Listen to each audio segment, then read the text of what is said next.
You say we go do some house training with BB-8, the Alaskan Klekai.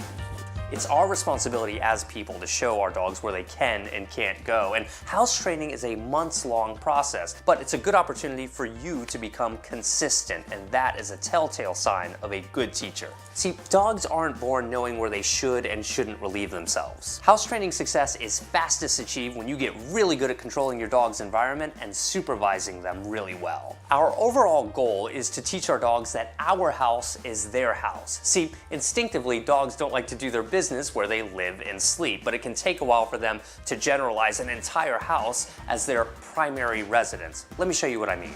If this is your house, you first want your dog to understand that this area is their living space before expecting them to generalize the whole living room, the kitchen, bathroom, and so on until they've learned that the whole house is their house. You do this by slowly giving your dog access to the rest of the house under heavy supervision over time, along with taking them outside very often. So what are the best ways to control your dog's environment? I've found that the best way is by actually attaching a leash to you. This way your dog can't wander off into another room and you're in a better position to kind of take cues from your dog that they might want to go outside. Now, if you need help introducing a leash and a harness to your dog, I'll have a link in the description. Baby gates are a great way to control where your dog can and can't go. You could also get a puppy playpen like this one, and this will give your dog a fair amount of room when you want to break from heavy supervision from time to time. No matter how you decide to control your dog's environment, make sure you go out of your way to ensure that they're having a great time in whatever environment you choose. A crate is a nice way to give your dog a cozy place to hang out when you can't really supervise them. Now, since a crate is pretty small relative to a big room, your dog is less likely to do their business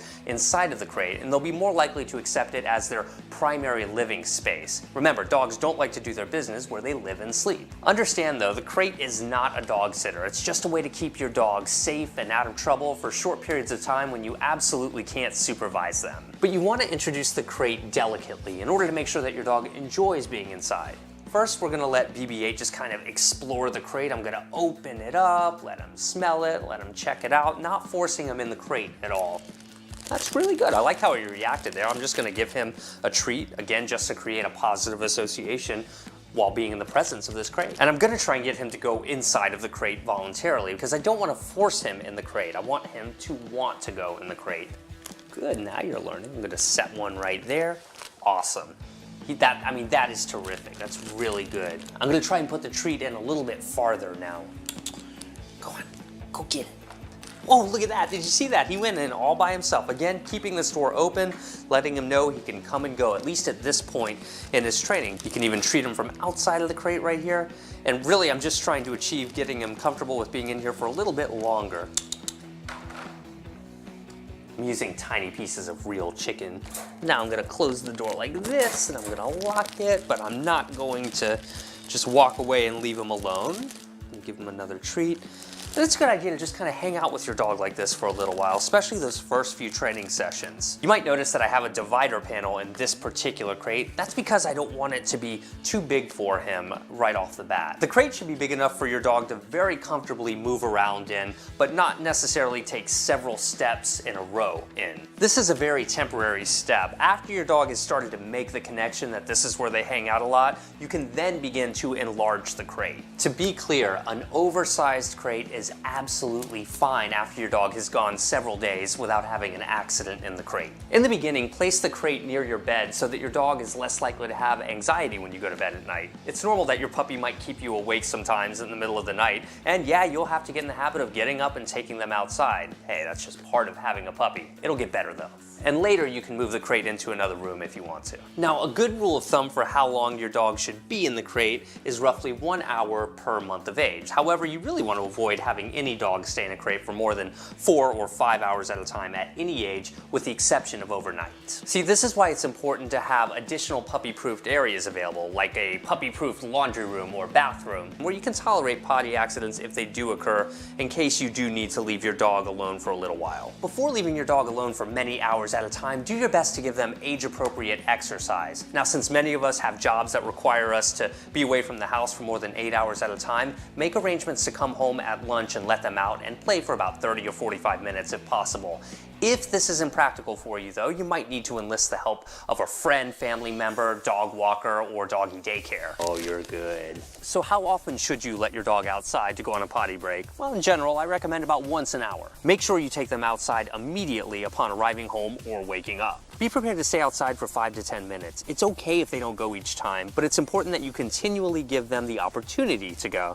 Now, in cases where they've been left alone for 2 or more hours, make sure you take them outside immediately upon arriving home or waking up. While you're waiting for your dog to relieve himself, be boring. Just let him check out the environment because you don't want to distract him. Now, when he finishes going, that's when you reward him big. Yes, good boy, you did terrific.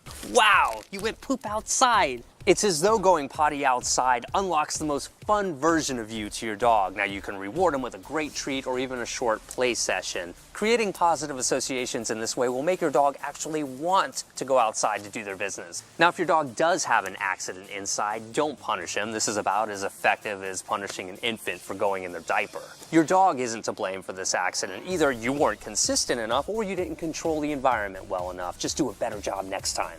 So what do you do if you actually catch your dog in the act of going inside? Well, if possible, pick them up and rush them outside. Otherwise, clean up the mess, doing your best to eliminate any odors, and do a better job of following the steps I've outlined in this video so far. Now, some of you might be wondering about submissive or excitement urination. That's where your dog pees when they get a little nervous or extra excited.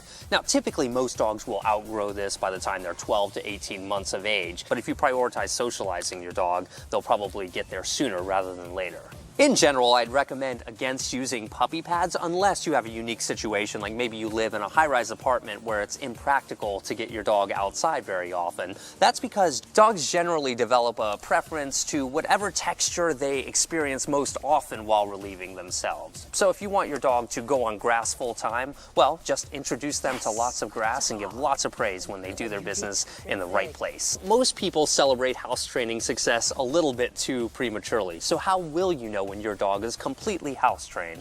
Well, I'd say that once they go 1 to 2 months with absolutely no accidents and can go several hours between potty breaks, you're probably out of the woods. Regression is likely especially in the first year, or if you move or your dog experiences another major change to their environment. If this happens, just take a step back and go back to basics. Whether you have a puppy or an adult dog, remain vigilant for 6 straight months without letting your guard down. Dogs are relinquished all of the time because of issues with house training and other problem behaviors.